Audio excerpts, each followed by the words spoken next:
আমরা দিন দিন কোথায় চলে যাচ্ছি?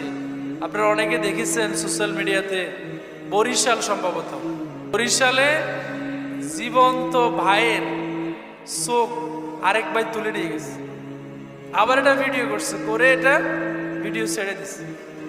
বাবা নাকি বলেছে ছেলের চোখ খুলে নিয়ে আসতে, এজন্য ভাই, আপন ভাই, অন্য কেউ হইলে বুঝতে পারতাম যে অন্য কেউ, আপন ভাই জীবিত ভাইয়ের চোখ তুলে ফেলছে।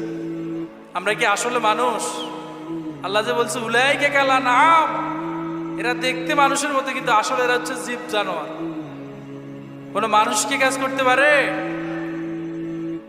একটা কথা মনে রাখবেন, যদি ডায়েরি থাকে ডায়েরিতে লিখে রাখেন, মোবাইলের নোট প্যাডে লিখে রাখেন।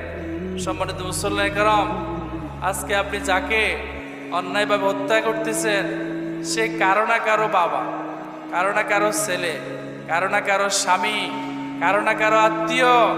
আপনি আজকে যাকে অন্যায়ভাবে হত্যা করেছেন লিখে রাখেন, আপনার জীবনে এমন একটা সময় আসবে ওই লোকটাকে যেভাবে হত্যা করেছেন ঠিক একইভাবে আপনাকে অন্য কেউ হত্যা, কারণ আপনি অন্যায়ভাবে তাকে হত্যা করে সারা জীবন আল্লাহর রাগ আপনার উপরে আবশ্যক করেছেন, আল্লাহর গজব আপনার উপর আবশ্যক করেছেন। প্রতিটা নামাজের মোনাজাতে তার মা, তার স্ত্রী, তার ছোট সন্তানগুলো আপনার জন্য দোয়া করবে না বদদোয়া করবে?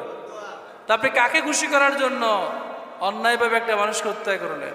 এই যে সোহাগকে হত্যা করলো, তার ছোট্ট ছেলেটা মিডিয়ার সামনে এসে বলছে না, এরা কি মনে করেন মরার আগের দিন পর্যন্ত যে হত্যা করেছে তার জন্য দোয়া করবে? তার জন্য কি দিবে? বদদোয়া দেবে। এজন্য সাবধান, কোনোভাবেই কোনো মানুষকে অন্যায়ভাবে হত্যা করা যাবে। আল্লাহ আমাদেরকে হেফাজত করে, বলুন আমিন।